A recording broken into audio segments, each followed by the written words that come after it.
Welcome everyone. We are with Chef Wandile Mabaso today.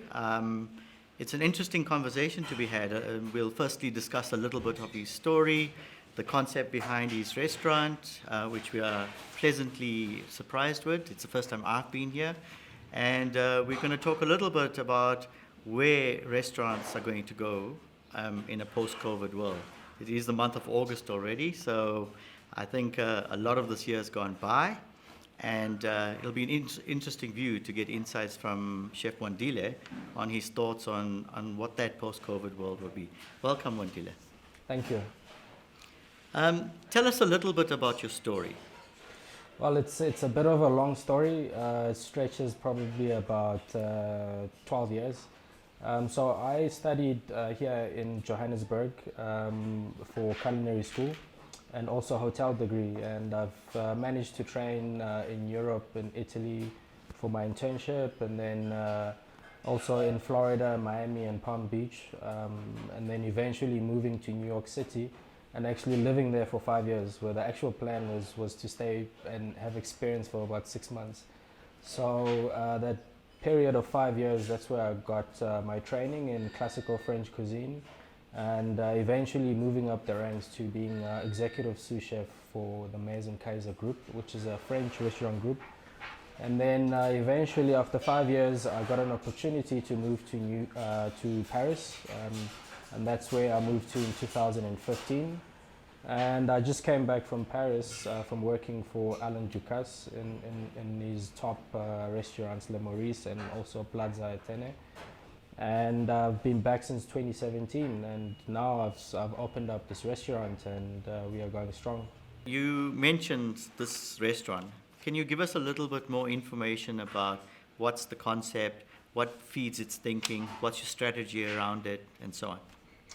Well, coming up with the concept for this restaurant was quite of a bold move, because I think I had imagined my first restaurant probably for the last 5 to 10 years, and just thinking what it would look like, what the concept would be, obviously not understanding what the future would look like, you know. And as the future progressed, I became more artistic with my approach to cuisine and restaurants per se. So the idea was to create an environment where it's a collaboration of artists, creatives, craftsmen. I mean, some of the best that the country has seen, and see what could come up from that space. And that's exactly what we did with the Le Creatif. So we ended up getting Donald Ngumalo, who did our interior design, an office to what it is now. And we worked with Andile Ndialvane, who's a ceramic artist as well. We decided to make our own plates instead of going for the conventional way of actually buying plates. And even our menus are done on canvas from well-known artists as well. And we came up with the idea of literally turning it into a semi-art gallery, where you can see we have art everywhere, and these are local good artists, not commercial, but I feel like they are better than a lot of commercial artists we have. And we change the art every month, and obviously everything that we've produced here is for sale online through our platforms as well. So we also contribute to the artists by selling the art here, where I think Right. between August last year till today, we have probably sold close to, I'm sure, close to 1 million now worth of art, and we only take 10%, whereas we support local artisan. I think that's an applaudable concept. A lot of what I've seen so far, and from meeting you with the Louis XIII partnership, incidentally to our audience, Chef Wandile is one of the preferred chefs to work with Louis XIII for the exclusive dinners. And it's where we were inspired by his story, and obviously the support that Louis XIII gives you. And I see that you've been passing that on. It's a bit of paying it forward to the community that you come from and this country. Going back to cuisine, what I noted from some of the events I've been at with you is that you've obviously got the French inspired, but there's a lot of South African or African elements brought into your food. Can you tell us a little bit more about that? Yeah, so I mean, as we all know, I always say that the chef industry, the cooking industry, it's first a craft, and then once you get to a point where you can master the craft, it becomes an art. And I think that's the point or the level that we've reached now. So we've actually been pushed to be more artistic, rather than playing it safe and really putting out a menu that's tried and tested and going with it. We take risks, we try new things, and we try to find ourselves as well through the cuisine that we put out. So therefore, looking at all the places that I've lived in and worked in, I picked up a lot of things from everywhere, from Mexicans, from Cuban chefs, from Jamaican chefs, Haitian, Thai, Japanese, and obviously French. And me being South African and being born in the township, all of the influences, having some family from the KZN, there's an Indian influence, there's the Dutch influence, there's the Cape Malay influence. So it's all about taking all of those and trying to find yourself through everything that's in there. So a lot of the approach is very artistic, and I try to use elements of my heritage as well, because I can say that I'm French trained, but I am South African, and I cannot be cooking French food all the time. Somehow I have to develop our cuisine and try and refine it, and I think that's the journey that we're in now. Okay, that's very, very well done. Yeah. Let's talk about what happened since March this year. Lockdown was a bombshell. Obviously, to an extent, we were expecting it because of what was happening elsewhere in the world. Yeah. But from what we're gauging is South Africans didn't contemplate the seriousness of the virus and what its impact would be. How has it been for you? Obviously, it was a complete lockdown at the start and an evolution since then, and everyone's trying to find their feet. Give us your thoughts on that. Yeah, well, first of all, it's something that nobody saw coming, so none of us could plan for it. Even if we did, we didn't think it was going to be this bad. But with that being said, the restaurant industry went through a very hard time. The moment it actually happened from my side, I knew that we were going to be facing a challenge that's going to take quite a while. But it was important to see what happens, see what transpires, and also see what's happening overseas, because a lot of my peers that are owning restaurants in Europe and in America were already telling me what was happening.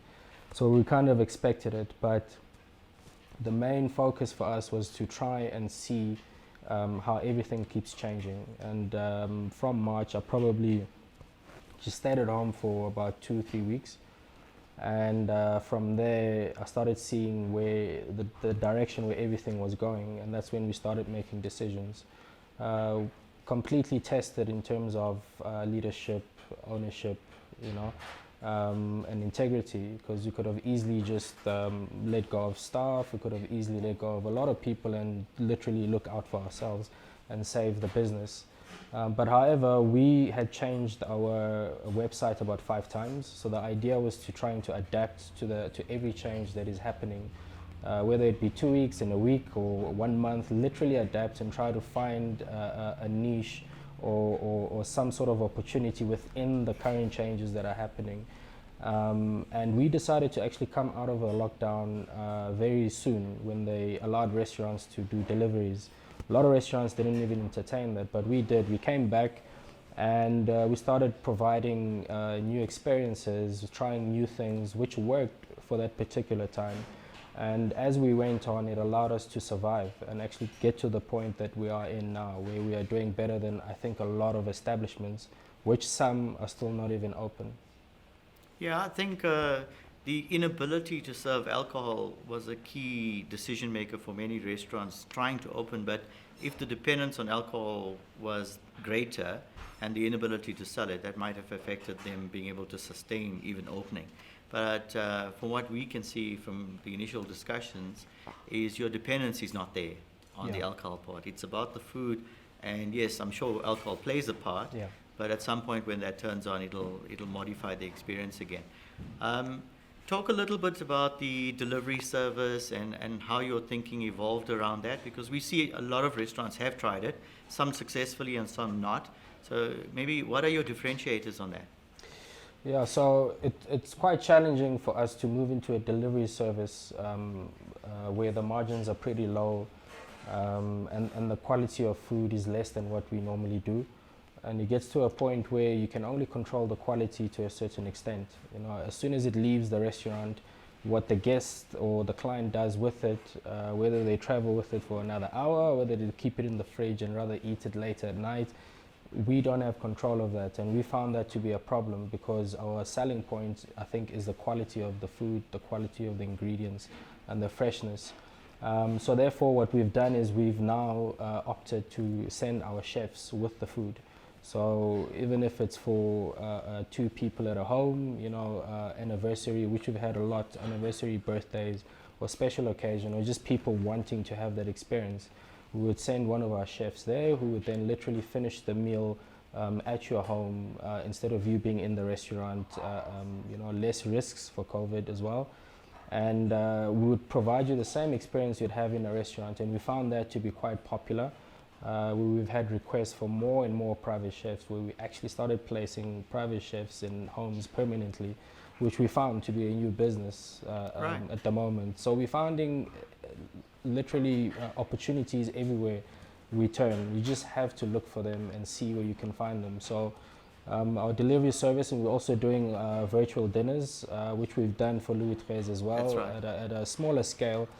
We've done it at a bigger scale where we had about 60 guests, and we dispatched food at the same time, about 15 drivers to different homes. Our longest destination being Cape Town, believe it or not, Constantia, and where we had to courier the food the day before, cooked on ice in vacuum bags, and have a chef finish it there and literally deliver it at the same time as the clients in Joburg would receive.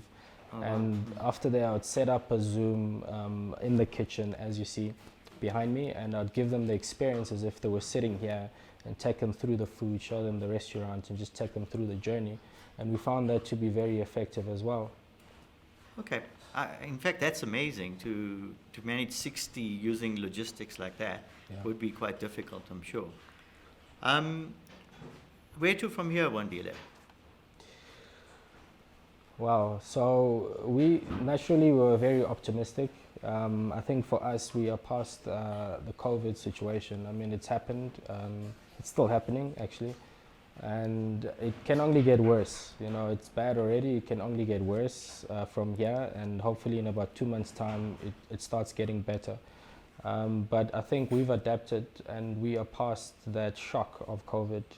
And what we are trying to do now is rebuild and literally stay ahead of everyone else. And so that's the motto for the way forward. I mean, stay ahead of everyone else, keep your head on the ground, find the opportunities, and most of all, I think we're going to grow our team, our brand into more restaurants within hotels and other tourism industries, which I think would be another opportunity coming after post-COVID.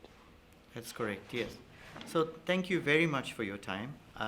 We obviously looking forward to doing much more with you. Thank you for hosting us, and it's already been amazing to learn of your story and how you've managed to adapt to this world. It is a strange world, and you're right. Yeah.